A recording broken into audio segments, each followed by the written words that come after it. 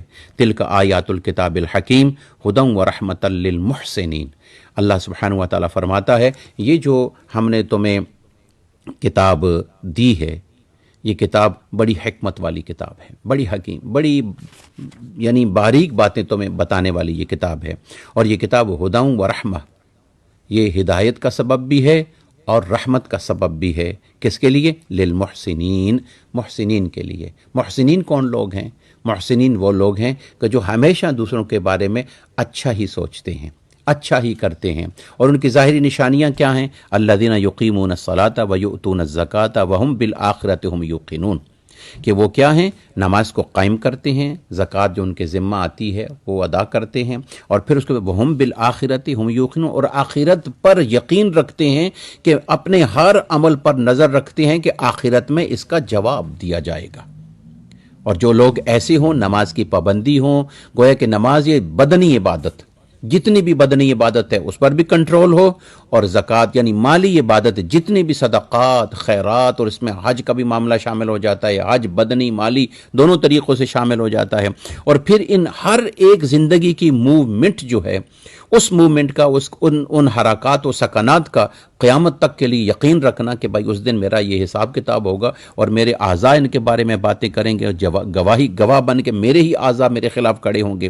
اور اللہ تعالیٰ فرماتا ہے کہ جو لوگ اس سوچ کو رکھ کر یہاں پہ عمل کرتے ہیں، اولئک علی ھدی من ربہم واولئک ھم المفلحون، یہ لوگ ہدایت والے ہیں، اور یہ لوگ بڑی رحمت اور برکت والے ہیں۔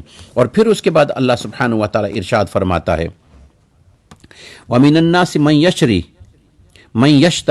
وَمِنَ النَّاسِ مَن يَشْتَرِي لَهْوَ الْحَدِيثِ لِيُضِلَّ عَن سَبِيلِ اللَّهِ بِغَيْرِ عِلْمٍ۔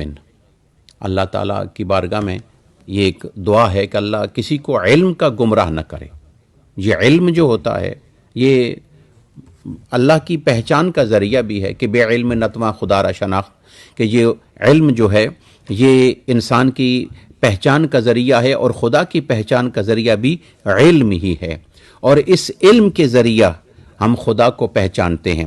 تو اللہ سبحانہ و تعالی ارشاد فرماتا ہے کہ جو لوگ دنیا کا علم سیکھتے ہیں، اور دنیا کے علم کو سیکھنے کے حوالے سے وہ اس لیے سیکھتے ہیں لیضل عن سبیل اللہ، کہ لوگوں کو، عام سادہ قسم کے لوگوں کو اپنی باتوں اور اپنی جو لذت والی باتیں ہیں، ان باتوں سے لوگوں کو اپنی طرف راغب کرنا، اور دین سے دور کرنا، دین سے ہٹانا۔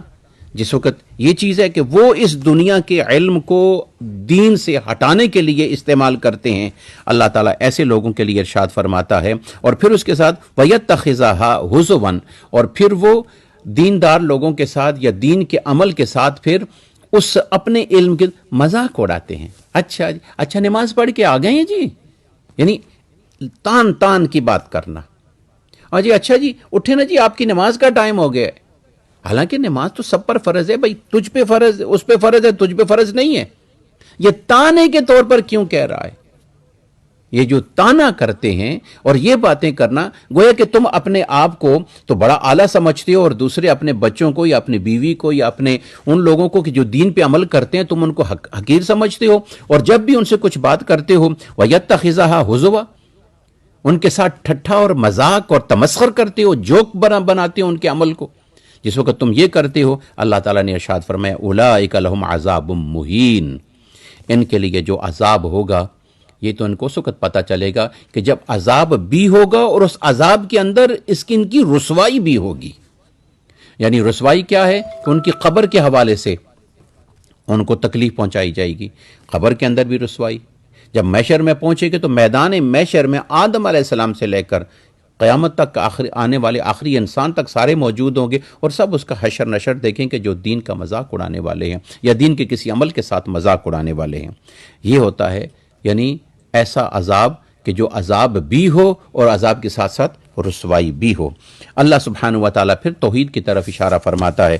اللہ تعالیٰ ارشاد فرماتے ہیں خلق السماوات بغیر عمد ترونها والقى في الارض رواسي۔ اللہ سبحانہ و تعالیٰ ارشاد فرماتے ہیں کیا آپ نے کبھی غور کیا ہے کہ ہم نے آسمان کو کھڑا کیا، آسمان کو پیدا کیا ہے؟ کیا اس کے نیچے تم ایک چھوٹی سی جگہ بناتے ہو، 20-22 فٹ کے بعد جو ہے نا تمہیں پھر اس کے ٹیک کی ضرورت پڑتی ہے بائی لو، وگرنہ پھر اس کا حجم کو یعنی بڑھانا پڑ جاتا ہے تمہارے لیے، اور بڑے سے بڑے یعنی گارڈر سٹیل استعمال کرنے پڑتے ہیں۔ یہ دیکھو ہم نے آسمان بنایا ہے نا، اب آسمان کے اندر کوئی پلر ہے، ہم نے اس آسمان کو بغیر ستون کے، بغیر پلرز کے ہم نے کھڑا کیا ہے کوئی اس قسم کا کوئی بنانے والا؟ ستون بھی نہ ہو اور عمارت بھی کھڑی ہو جائے۔ غور کرو اس بات پہ۔ اللہ سبحانہ و تعالیٰ اسی طرح زمین کو ہم نے اونچے اور مضبوط پہاڑ دیے، جو رواسی یعنی بلند پہاڑ ہیں۔ کیا تم اس قسم کے پہاڑ بنا سکتے ہو؟ کیا ایسی کیفیات کر سکتے ہو؟ اللہ سبحانہ و تعالیٰ نے اپنی توحید کی علامات ان معاملات پر بھی دی۔ اب اس کے بعد اللہ سبحانہ و تعالیٰ ارشاد فرماتا ہے، کچھ حیوانوں کا بھی ذکر کیا اپنی توحید پر، اور پھر اس کے بعد اللہ سبحانہ و تعالیٰ نے حضرت لقمان علیہ السلام کے حوالے سے ذکر فرمایا وَلَقَدْ آتَيْنَا لُقْمَانَ الْحِكْمَةَ، ہم نے لقمان کو حکمت کی باتیں بتائیں، دانائی کی باتیں سکھائیں، ہم نے ان کو یہ علم عطا فرمایا، اور فرشتے نے آ کر ان کے دل میں حکمت کی باتیں القاء کیں۔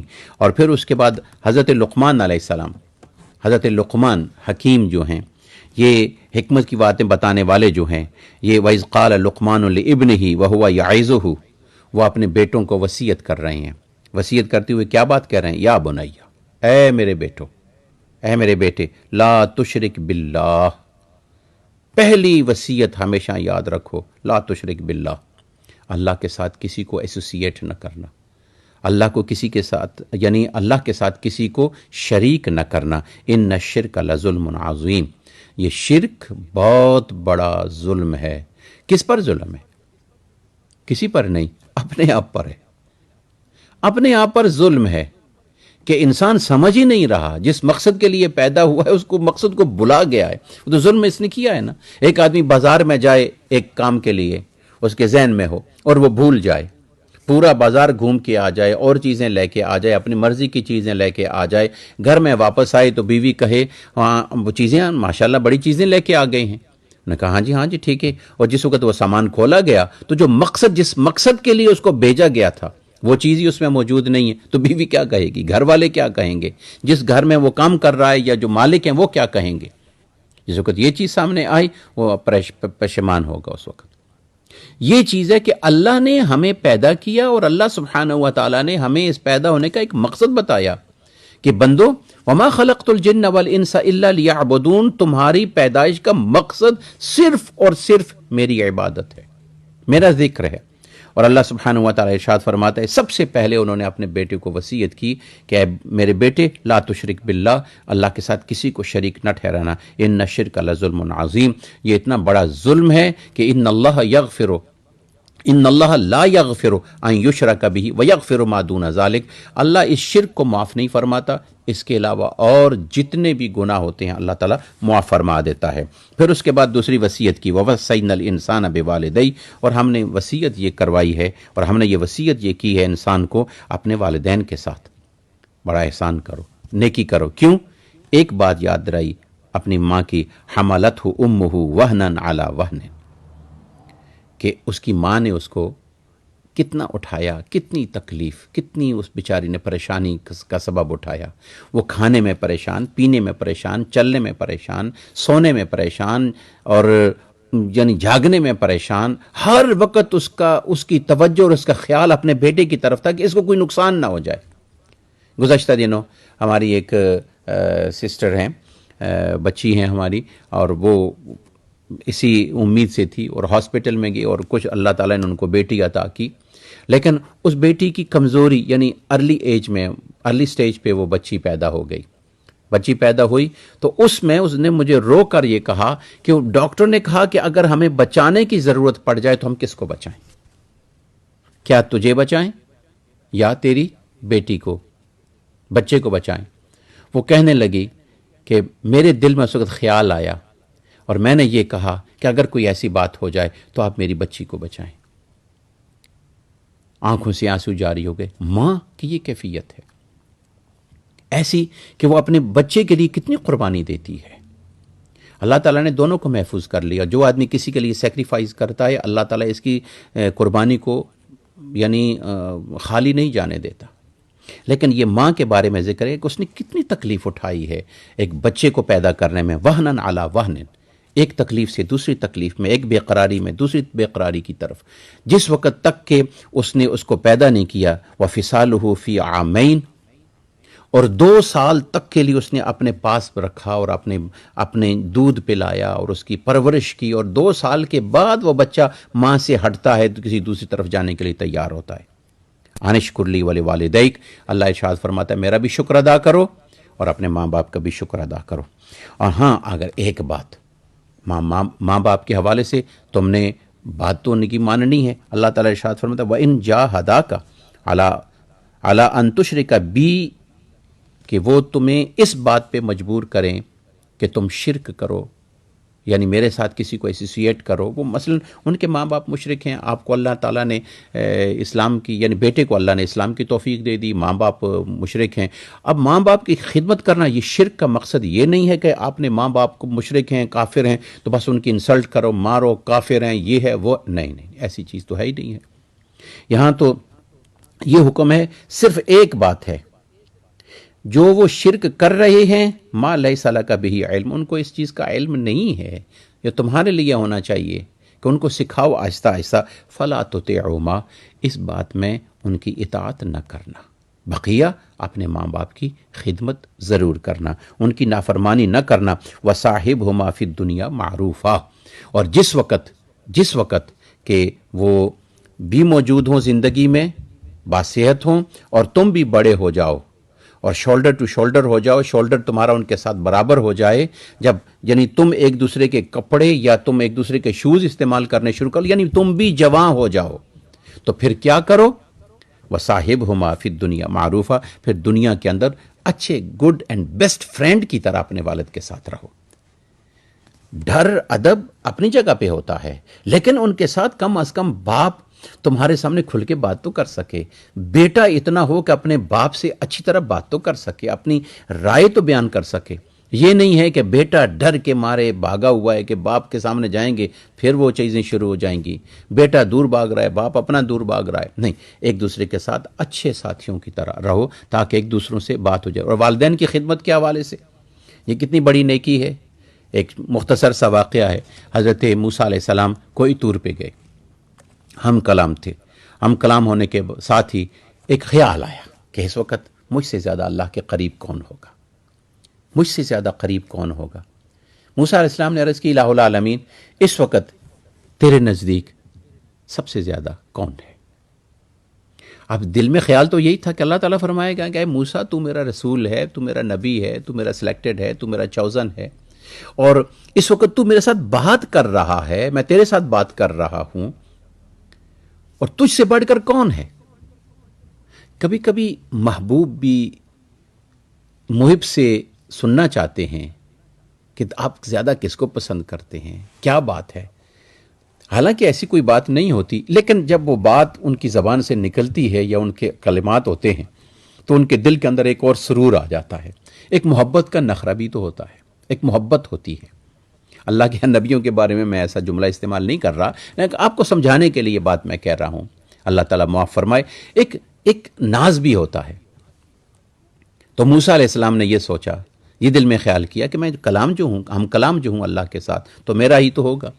اللہ تعالیٰ نے ارشاد فرمایا کہ اے موسیٰ، اے میرے نبی، اس وقت تمہاری امت میں سے فلاں جگہ پہ ایک شخص ایک عمل کر رہا ہے، ایک کام کر رہا ہے، اس کام کی وجہ سے وہ میرے سب سے زیادہ قریب ہے۔ موسیٰ علیہ السلام کا سیشن ختم ہوا۔ آپ گھر میں جانے کے بجائے سب سے پہلے جو بتایا ہوا جو نشان تھا، علامت تھی، آپ اسی پہ جانے لگے۔ وہاں دیکھا تو ایک یعنی جس کو آپ کہہ دیں کھیتیوں میں ایک مکان ہے، فارم ہاؤس ہے پرانا سا۔ وہاں پہ گئے، دروازہ بند تھا، دروازہ کھٹکھٹایا، دستک دی، نوک کیا۔ اندر سے آواز آئی کہ تھوڑی دیر کے لیے رک جائیں، میں آتا ہوں۔ تھوڑی دیر کے بعد ایک شخص آیا جس کو آپ جانتے تھے، اس نے سلام کیا اور دیکھا اللہ کے نبی میرے دروازے پر۔ تو آپ نے ارشاد فرمایا، اچھا تم ہو؟ جی ہاں جی۔ اچھا کیا کر رہے ہو؟ اس نے عرض کی، حضرت کیا بتاؤں، میرے ماں باپ ہیں یہاں پہ، میرے ماں باپ کافر ہیں، اور ان پر جو عذاب آیا ہے، ان کی شکلیں تبدیل ہو گئی ہیں، ان کی صورتیں تبدیل ہو گئی ہیں، لیکن ان کو کھانے کے لیے کچھ تو چاہیے، یہ خود کھا نہیں سکتے۔ ان کی حالت یہ ہے کہ یہ پکڑے گئے ہیں عذاب میں، تو میں ان کے لیے آتا ہوں، ان کی خدمت کرتا ہوں، ان کے کپڑے بدلتا ہوں، ان کو کھانا دیتا ہوں، اور کھانا دینے کے بعد پھر میں چلا جاتا ہوں۔ موسیٰ علیہ السلام نے اس وقت یہ سنا تو آپ نے فرمایا کہ یہ جو تو عمل کر رہا ہے، حالانکہ اب دیکھیں کہ اس کے ماں باپ موسیٰ علیہ السلام کے نافرمان تھے، کافر تھے، مشرک تھے، اسی وجہ سے تو وہ پکڑے گئے۔ پہلی قوموں میں تو یہ عذاب جلدی آ جاتا تھا، شکلیں بدلنے کا عذاب آ گیا، حیوانوں کی شکلیں بن گئی، نیچے سے انسان ہے، اوپر منہ جو ہے نا وہ حیوانوں کی طرح ہو گیا۔ یعنی یہ تو عام تھا، وَكُونُوا قِرَدَةً خَاسِئِينَ، ہم نے ان کو کہا اب خنزیر بن جاؤ، بندر بن جاؤ، یہ بن جاؤ، وہ بن جاؤ۔ تو جس وقت یہ چیز سامنے تھی اور اس صورتحال میں حضرت موسیٰ علیہ السلام نے فرمایا، یہ جو تو نیکی کر رہا تھا اپنے ماں باپ کی خدمت کی، اب یہ اللہ کو اتنی پسند ہے، تو اس لیے تو اللہ تعالیٰ نے ارشاد فرمایا کہ اپنے ماں باپ کی خدمت کرو، اور اپنے وصاحبہما فی الدنیا معروفہ، اور اپنے ماں باپ کے ساتھ جو ہے وہ اچھے ساتھیوں کی طرح رہو، اور جن کے ماں باپ زندہ ہیں ان کو چاہیے کہ رمضان المبارک ہے ڈبل سے ڈبل ثواب لیں، زیادہ سے زیادہ ثواب لیں۔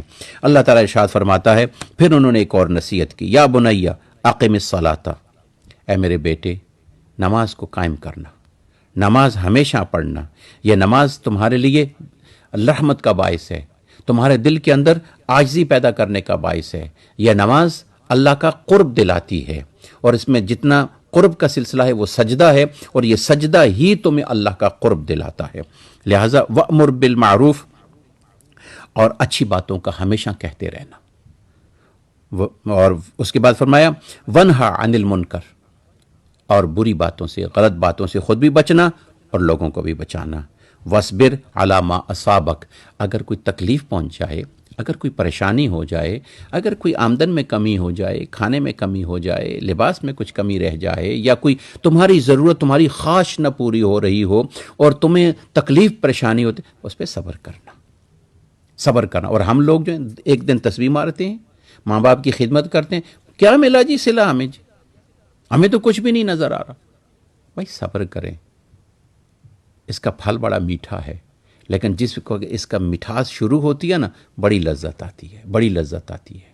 آپ نے بھی ماں باپ بننا ہے، آپ نے بھی بڑا ہونا ہے، اپنے ماں باپ کی جو آپ نے سلوک کیا ہے، آپ کی اولاد آپ کے ساتھ کرے گی۔ جو ماں اپنی جو اس وقت بیٹی اپنے ماں کے ساتھ اس کی باتوں سے تنگ ہوتی ہے، چڑھتی ہے، پریشان ہوتی ہے، تو یقیناً اس کی بیٹی جب ہوگی یا ہے تو یہ اپنی ماں سے چڑھے گی، تنگ ہوگی۔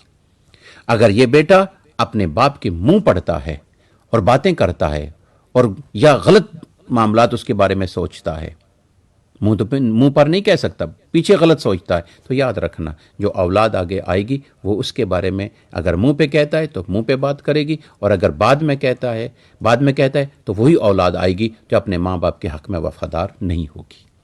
یہ تو کرنی اور بھرنی کے برابر ہے. اور اپنے ماں باپ کے ساتھ اچھا سلوک کرنا. اس لیے وَاصْبِرْ عَلَىٰ مَا أَصَابَ، جو تکلیف پہنچے تو اس پر صبر کرنا. پھر اس کے بعد فرمایا وَلَا تُصَعِّرْ خَدَّكَ لِلنَّاسِ، اور پھر اللہ تعالیٰ ارشاد فرماتا ہے کہ اپنے غرور کے ساتھ، جو بعض لوگ ہوتے ہیں اچھا ٹھیک ہے جاؤ یار، اس کے یہ منہ سے بدبو آ رہی ہے، یہ ہو رہا ہے، کپڑے اس کے خراب ہیں، دور سے نکال دیتے ہیں، مال تکبر یا اپنی خوبصورتی یا اپنی صفائی کی وجہ سے. ایسی بات کبھی کرنا، اپنے چہرے کو لوگوں سے نہ پھیرنا. لوگ اگر آپ تمہارے پاس آتے ہیں تو ان کو وقت دو، ان سے بات کرو، ان کی بات سنو. وَلَا تَمْشِ فِي الْأَرْضِ مَرْحًا، اور جس وقت بھی زمین پر چلو اکڑ کے مت چلنا، اکڑ کے چلنے سے کچھ بھی نہیں ہوگا. ان اللہ لا يحب كل مختال فخور، اللہ سبحانہ و تعالیٰ یہ اکڑ کے چلنے والوں کو اللہ پسند نہیں کرتا.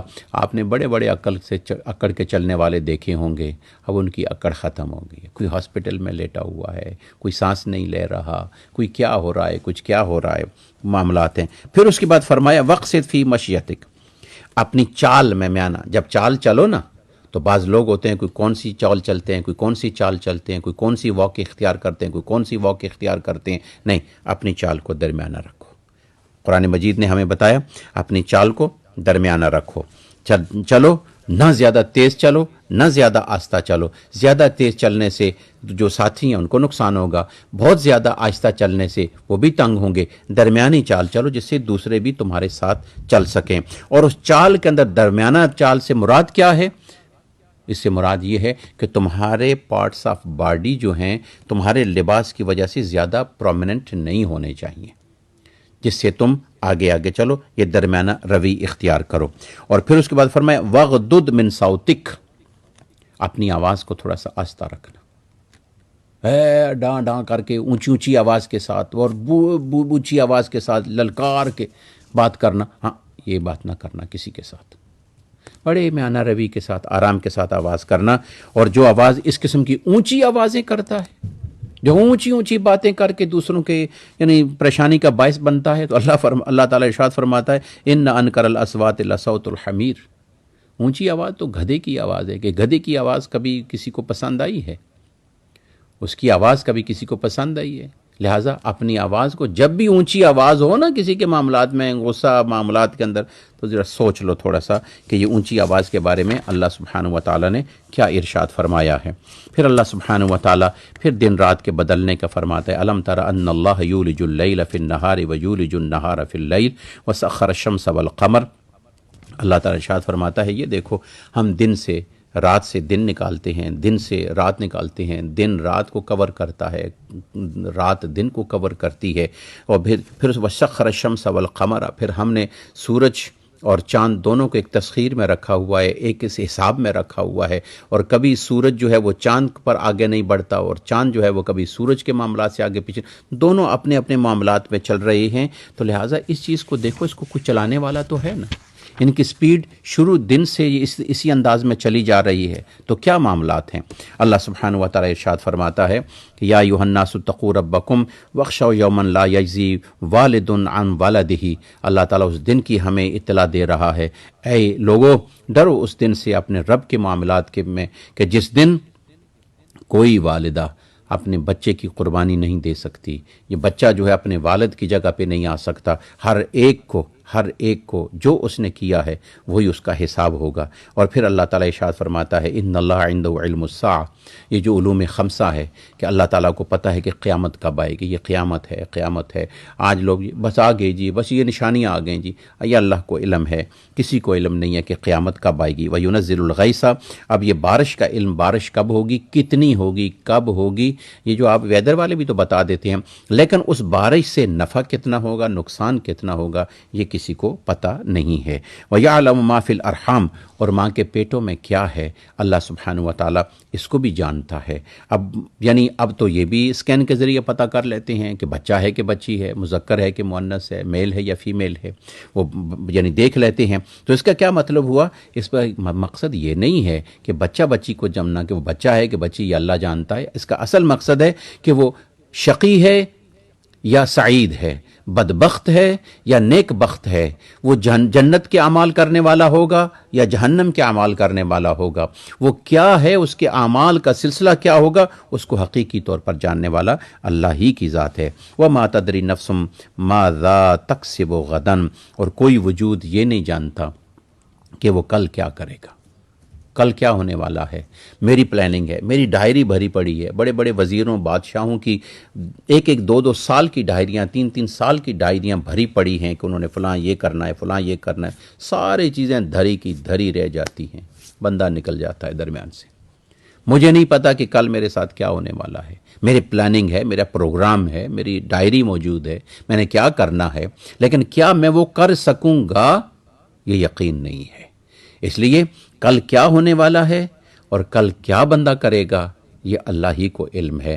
جیسے کہ حضور اکرم صلی اللہ علیہ وسلم نے ارشاد فرمایا، شب قدر کو یا شب برأت کو جب فرشتے آتے ہیں اور فرشتے آ کر اس بندے کے معاملات کو دیکھتے ہیں، اور اس بندے کبھی کبھی اس بندے پر ہنستے رہتے ہیں۔ کیسے ہنستے ہیں کہ یہ بندہ کہہ رہا ہے میں اگلے سال یہ کروں گا، میں یہ کروں گا، میں یہ کروں گا، حالانکہ اگلا سال اس کو نہیں ملے گا، اس کو پتہ ہی نہیں ہے کہ اگلے سال یہ ہوگا کہ نہیں ہوگا، کل ہوگا کہ نہیں ہوگا۔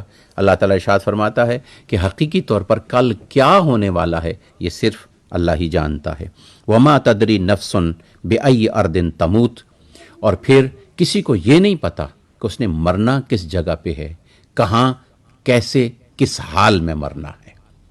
ویسے تو ہماری بڑی سوچیں ہیں، ہم کہتے ہیں جی میری قبر وہاں پہ رکھنا، میری قبر وہاں پہ رکھنا، میں وہاں پہ مروں گا، میں وہاں پہ مرنا چاہتا ہوں، یہ خواہشیں ہیں، لیکن مرے گا کیسے، کہاں اور کس جگہ پر اور کن حالات میں مرے گا، یہ صرف اللہ جانتا ہے۔ اسی لیے تو حضور اکرم صلی اللہ علیہ وسلم نے ارشاد فرمایا، موتو قبل ان تموتو، مرنے سے پہلے اپنے اوپر موت طاری رکھو، یعنی کیا ہے کہ موت کی تیاری کرو، تاکہ جس وقت بھی، جس جگہ بھی، جس حالت میں بھی موت آئے تو زبان پر اللہ کا کلمہ ہو۔ اللہ تعالی ہمیں عمل کی توفیق عطا فرمائے۔ اور اس کے ساتھ سورہ سجدہ ہے، مختصر سا اس کو آگے بڑھا دیتے ہیں۔ سورہ سجدہ میں 30 آیات بینات ہیں، اور اس میں 4 باتیں ہیں ٹوٹل، ایک عظمت قرآن کی، توحید کی، قیامت کی اور رسالت کے حوالے سے، اور اس میں مومنین کا ذکر کیا گیا ہے، اور مومنین کے ذکر کے حوالے سے یہ ہے کہ جس وقت اللہ سبحانہ و تعالیٰ کی بارگاہ سے انعام اور اکرام ان کو ملتے ہیں تو اس وقت وہ اللہ کی بارگاہ میں سجدہ ریز ہو جاتے ہیں، جب ان پر اللہ رحم فرماتا ہے تو وہ سجدے میں چلے جاتے ہیں۔ اس کا ذکر ہے، اور اس کے بھی آغاز الف لام میم، الف لام میم سے ہو رہا ہے، یہ تیسری صورت ہے، الف لام میم سے ہو رہا ہے۔ تنزیل الکتاب لا ریب فیہ من رب العالمین، اور ہر صورت کا آغاز، یہ جو ابھی صورتیں پڑھی گئی ہیں، ہر صورت کا آغاز قرآن مجید کے حقانیت کے حوالے سے ہو رہا ہے کہ یہ قرآن مجید ایسی کتاب ہے جس میں کسی قسم کا شک نہیں ہے، اور اللہ سبحانہ و تعالیٰ اس کو نازل فرمانے والا ہے۔ اللہ الذی خلق السماوات والارض وما بینہما فی 6 ایام ثم استوى علی العرش، اللہ سبحانہ و تعالیٰ نے 6 دنوں کا ذکر کیا کہ اللہ نے یہ جو زمین اور آسمان کی پیدائش فرمائی ہے، اور اللہ سبحانہ و تعالیٰ نے کے درمیان کے جو وما بینہما، اور ان دونوں کے درمیان جو مخلوقات ہیں، فی 6 ایام، اللہ تعالیٰ نے 6 دنوں میں پیدا فرمائی ہیں۔ ثم استوى علی العرش، پھر اللہ سبحانہ و تعالیٰ نے عرش کو برابر کیا، یعنی ان کے اوپر سارا عرش واسعہ، کرسیہ السماوات والارض، اللہ کی جو کرسی اور اللہ کا عرش ہے اس نے یہ پوری کائنات کو گھیرے میں لیا ہوا ہے، اس کا ذکر موجود ہے۔ اور اللہ سبحانہ و تعالیٰ نے اس صورت کے آخر میں ارشاد فرمایا کہ اگر کوئی ایسے لوگ موجود ہوں کہ جو تمہیں تنگ کریں، جو پریشان کریں، فَأَعْرِضْ عَنْهُمْ وَانْتَظِرْ إِنَّهُمْ مُنْتَظِرُونَ، آپ کو چاہیے کہ ان سے منہ پھیر لیجئے اور اللہ کی رحمت کا انتظار کیجئے، وہ لوگ بھی انشاءاللہ منتظر ہی رہیں گے۔ آگے سورہ احزاب کا ذکر ہے۔ سورہ احزاب جو ہے یہ ایک غزوہ ہے جس کو غزوہ خندق کہتے ہیں۔ غزوہ خندق کے حوالے سے سورہ اس کو احزاب بھی کہتے ہیں۔ خندق اس لیے کہتے ہیں کہ وہ اسلام کے غزوات میں سے ایک غزوہ بھی ہے۔ غزوہ اس کو کہتے ہیں کہ جس میں حضور اکرم صلی اللہ علیہ وسلم بذات خود بنفس نفیس بھی موجود ہوں، تو اس میں کفار کی تعداد بھی زیادہ تھی، مسلمان بھی وہاں موجود تھے، تو مدینہ سے باہر نکلے تو حضرت سلمان فارسی رضی اللہ تعالی عنہ نے خندق کھودنے کا حکم دیا تھا، یعنی عرض کیا تھا، مشورہ دیا تھا کہ یا رسول اللہ صلی اللہ علیہ وسلم خندق، پھر حضور نے ان کے اس مشورے پر عمل کرتے ہوئے خندق کھودنے کا حکم دے دیا. آپ نے وہ خندق کھودنے کا حکم دے دیا. پھر خندق کھودی گئی، بڑی کافی خندق کھودی گئی، جہاں پہ جو جتنے حضرات زائرین ہیں وہ جاتے ہیں، جہاں 7 مساجد بھی موجود ہیں، کچھ مساجد بھی ہیں، حضور اکرم صلی اللہ علیہ وسلم کا خیمہ، حضرت ابو بکر صدیق کا خیمہ، یا اس طرح بہت ساری جو مساجد ہیں وہاں موجود ہیں. اب سعودی حکومت نے کچھ مساجد لوکل جو ہیں ان کو ہٹا کے ایک بڑی مسجد بھی بنا دی ہے. بہرحال احزاب اس کو اس لیے کہتے ہیں کہ احزاب یہ جمع ہے حزب کی. حزب کہتے ہیں جھنڈ کو، جماعت کو، ایک یعنی بڑی جماعت جو ہے نا اس کو کہتے ہیں حزب، جماعت کو کہتے ہیں. بنیادی طور پر اس لڑائی کے اندر مشرکین مکہ اور یہودی، اہل کتاب عیسائی ان کے ساتھ، اور منافقین، یہ ساری جماعتیں اسلام کے خلاف آ گئی تھیں، اور ان سب نے بالکل سامنے آ کر اسلام کے خلاف آ کر انہوں نے یعنی مقابلے کے لیے آ گئے کہ آج سے ہم نے اسلام بنانا ہے. یہ کئی بار اسلام میں ہوا ہے، ریسنٹلی بھی ہوا ہے. آپ کو یاد ہو کہ یہ جتنے لوگ ہوتے تھے، یہ افواج کون سے، یہ یونائٹڈ یعنی افواج ہیں، آرمی ہے، فلاں فلاں فلاں فلاں فلاں ملک والے اکٹھے ہو کر ایک یعنی لاچار اور غریب اور مظلوم یعنی ملک پر حملہ کر دیتے ہیں. یہ سارے کے سارے یہ ہیں، اس لیے کہ بعد میں جی خوشیاں جو بینیفٹ اس ملک کے ہوں گے ہم سارے کھائیں گے.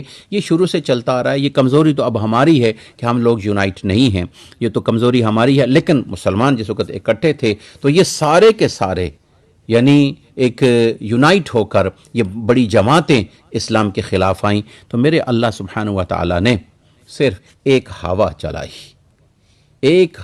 چلائی.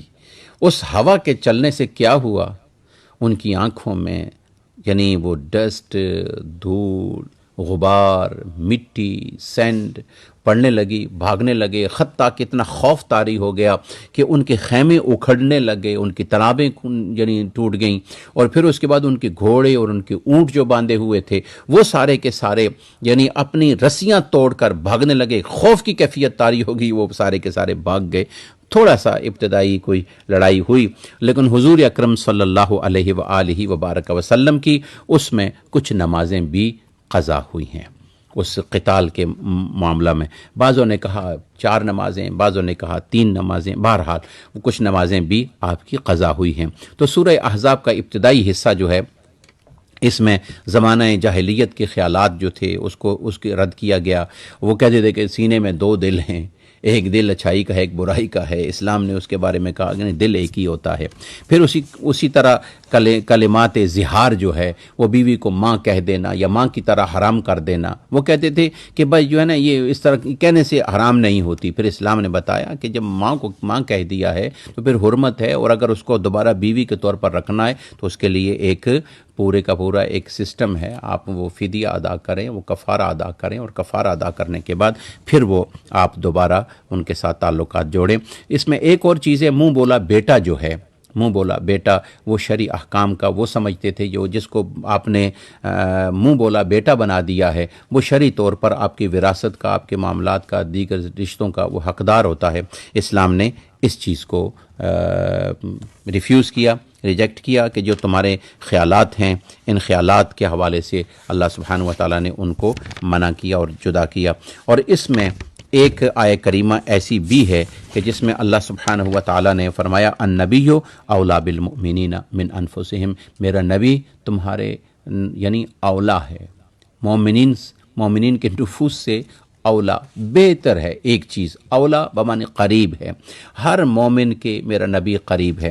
یہاں علماء اکرام نے بات سمجھانے کے لیے یہ بات کی ہے کہ تم جتنے بھی ہوگے اپنے نبی سے اولا نہیں ہو سکتے، اپنے نبی سے اونچے نہیں ہو سکتے. اپنے نبی سے آگے جہاں بھی جاؤ گے تمہیں اپنے نبی کے نقش قدم ہی نظر آئیں گے. چاند پہ جاؤ گے تو نقش قدم نظر آئیں گے، عرش تک پہنچو گے تو نقش قدم ہی نظر آئیں گے. ایک بات. دوسری بات یہ ہے کہ اولا بمعنی قریب. قریب یہ ہے کہ جس طرح مثال کے طور پر یہ ایک میرے پاس پین ہے، اس پین کی اس شارپ حصے سے میں اپنی باڈی کو ٹچ کرتا ہوں تو مجھے بتائیں کہ یہ جو میری باڈی کے ساتھ ٹچ ہو رہی ہے، یہ جو احساس ہے، یہ جو سینس ہے، یہ کتنی دیر کے بعد مجھے ہوتا ہے؟ ظاہر بات ہے ایک دم ہوتا ہے، ایک دم سینس ہے، ایک دم میری باڈی مجھے بتا رہی ہے کہ کوئی چیز چبھ رہی ہے، کوئی چیز لگ رہی ہے، کوئی چیز ٹھنڈی ہے، کوئی چیز گرم ہے. یعنی اب یہ احساس کرنے والی کیا چیز ہے؟ اس کو کہتے ہیں نفس، اس کو کہتے ہیں جان. یہ احساس جس کو روح، جان، یہ نفس، یہ چیز ہے. اللہ تعالیٰ نے ارشاد فرمایا النبی اولا بالمؤمنین من انفسہم. میرا نبی دوبارہ جو تمہارا احساس ہے نا، اس احساس سے بھی زیادہ میرا نبی تمہارے قریب ہے. لہٰذا اب جس وقت تم ذرا سی توجہ اپنے نبی کی طرف کرو گے تو میرا نبی تو ہے ہی تمہارے قریب، تم میرے نبی سے دور ہو. گویا ہم نبی سے دور ہیں، نبی ہم سے دور نہیں. ہم اللہ سے دور ہیں، اللہ ہم سے دور نہیں. لیکن یہ دونوں ہمارے اتنے قریب ہیں، لیکن اس میں یہ نہیں ہے کہ دونوں برابر ہو گئے الیاذ باللہ. نہ نہ، ایسی چیز کچھ بھی نہیں ہے، نہ ہی ایسے معاملات ہیں. اللہ خالق ہے، نبی اکرم صلی اللہ علیہ وسلم مخلوق ہیں.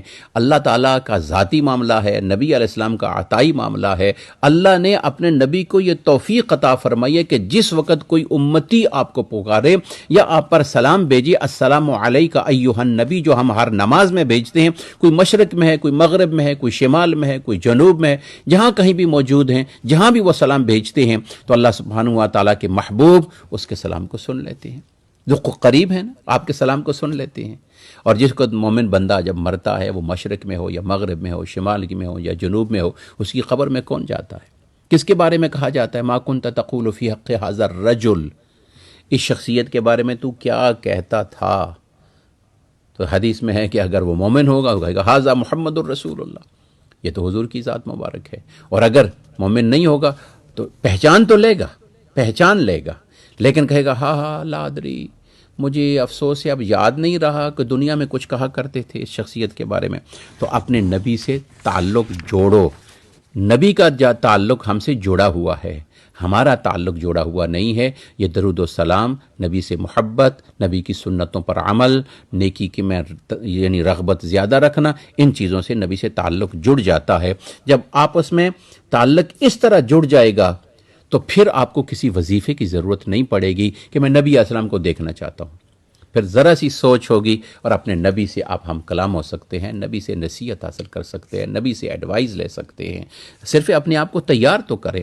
میرے پاس کتنا قیمتی موبائل ہو، کتنا ہی قیمتی موبائل ہو، سونے سے بنا ہوا ہو، لیکن اس کے اندر ہر چیز موجود ہے، پورے پروگرام انسٹالڈ ہیں، سب کچھ موجود ہے، لیکن اس کی سروس نہیں ہے، سروس نہیں ہے. تو کیا اس سے میں کسی کا پیغام لے سکوں گا؟ اب فون ہونے کے ناطے سے تو ٹھیک ہے، لیکن اس کی میں نے سروس کو ایروپلین موڈ پہ کیا ہوا ہے. اب ایروپلین موڈ سے میں ہٹاؤں گا تو وہ ایکٹیو ہو جائے گا. اب ہمارے اندر ساری چیز موجود ہے، اور ہم نے اپنے نبی کے تعلقات سے اپنی سوچ اور اپنی فکر کی جتنی سیٹلائٹ ہے اور اپنی ڈیوائس ہے، ہم نے اس کو ایروپلین موڈ پہ کیا ہوا ہے. ہم اس طرف جا ہی نہیں رہے. ایروپلین موڈ سے ہٹاؤ اور نبی سے تعلق جوڑو. اللہ تعالیٰ نے ارشاد فرمایا نبی سے تعلق جوڑنے کے لیے کیا کرو گے؟ اسی صورت میں ارشاد فرمایا لقد کان لکم فی رسول اللہ اسوۃ حسنہ. میرے نبی کی زندگی اختیار کرو گے، سنتوں پہ عمل کرنا شروع کرو گے، میرے نبی کے طریقے کو اختیار کرنا شروع کر لو گے تو بس پھر تمہیں پریشانی کی ضرورت نہیں پڑے گی، تمہارا میرے نبی سے تعلق جڑ جائے گا. اور پھر اس کے بعد اللہ تعالیٰ نے ارشاد فرمایا اپنے نبی کی ازواج سے کہ میرے نبی ان سے کہہ دو. اب جس وقت دنیا کی چیزیں سامنے آنے لگیں تو بعض حالات میں انسان ہے بشری تقاضے سے تقاضا کرتا ہے کسی چیز کا، تو اللہ تعالیٰ نے ارشاد فرمایا یا ایھا النبی قل لازواجک، اپنی ان ازواج سے کہہ دے ان کنتن تردن الحیات الدنیا، اگر ہم تمہیں بالکل آزاد چھوڑتے ہیں. آزاد سے مراد آپشن ہے تمہاری. اگر تمہیں چاہیے کہ دنیا کی زندگی کی زینت تمہیں مل جائے تو ٹھیک ہے، ہم تمہیں مال بھی دیں گے، ہم تمہیں جو چاہتے ہو تو سونا چاندی ہر چیز تمہیں چیز مل جائے گی، اور ہم تمہیں پھر اس کے بعد اچھے طریقہ سے خاموشی کے ساتھ علادہ کر دیں گے. یعنی تمہیں علادہ آسان طریقے سے علادہ کر دیا جائے گا. وَإِن كُنتُنَّ تُرِدْنَ اللَّهَ وَرَسُولَهُ وَالدَّارَ الْآخِرَةَ، اگر تم یہ ارادہ کرتے ہو کہ تم نے اللہ اور اس کے رسول کے ساتھ رہنا ہے تو پھر میرا رسول جس حالت میں تمہیں رکھے گا تمہیں اسی کے مطابق رہنا پڑے گا. جب رہو گے تو پھر کیا ہوگا؟ وَالدَّارَ الْآخِرَةَ، جو آخرت کا گھر ہوگا اس میں یہ چیزیں تمہیں آخرت میں بھی نبی کی بیویاں، اور وہ تو پھر محلات کا سلسلہ ہوگا۔ اب تمہاری چوائس ہے، اب تم جس انداز میں تم پسند کرتی ہو، تو ان سب ازواج مطہرات نے جس انداز میں حضور کی بارگاہ میں عرض کی، یا رسول اللہ ہمیں دنیا کے مال و متاع کی ضرورت نہیں ہے، صرف آپ کی نسبت کی ضرورت ہے۔ تو پھر اللہ سبحانہ و تعالی نے فرمایا یہ نبی کی جو بیویاں ہیں یہ مومنوں کی مائیں ہیں۔ یا نساء النبی من یأت منکن بفاحشۃ مبینہ یضاعف لها العذاب ضعفین، اور پھر فرمایا کہ اگر نبی کی پھر نافرمانی ہوئی نا، یا کوئی غلط معاملہ ہوا، تو عام لوگوں سے ہٹ کر عام لوگوں کے لیے سنگل عذاب ہوگا، سنگل سزا ہوگی، لیکن نبی کی ازواج کے لیے حکم دیا کہ اگر کوئی ایسی بات ہوئی تو پھر سزا بھی ڈبل ہو جائے گی۔ یعنی اس سے ہمیں ایک چھوٹا سا ایک فارمولہ ملا کہ جو لوگ جتنے بڑے ہوتے ہیں، جتنے اعلیٰ درجے پہ ہوتے ہیں، ان کی نسبتیں اعلیٰ ہوتی ہیں، فائدے بھی ان کے بڑے ہیں، لیکن اگر کوئی معاملہ گڑبڑ ہو جائے تو معاملہ گڑبڑ ہونے کے ناطے سے ان کی سزائیں بھی ڈبل ہوتی ہیں، ان کی سزائیں ان کو زیادہ رسوا کرنے والی ہوتی ہیں۔ میرا اللہ مجھے بھی اور آپ کو بھی عمل کرنے کی توفیق عطا فرمائے، اللہ ہم سب کی مشکلات کا حل فرمائے۔ آج 21واں پارہ ہمارا ختم ہو گیا ہے، اور انشاءاللہ کل ہمارا 22واں پارہ جو ہوگا اس کی ہم تلاوت کریں گے، اور سورہ احزاب کو ہم مزید جو احکام ہیں اس کے اندر انشاءاللہ کل کے درس میں ہم بیان کریں گے۔ میرا اللہ مجھے بھی اور آپ کو بھی عمل کرنے کی توفیق عطا فرمائے۔ ربنا تقبل منا انک انت السمیع العلیم وتب علینا انک انت التواب الرحیم، فاللہ خیر حافظا وهو ارحم الراحمین برحمتک یا ارحم الراحمین۔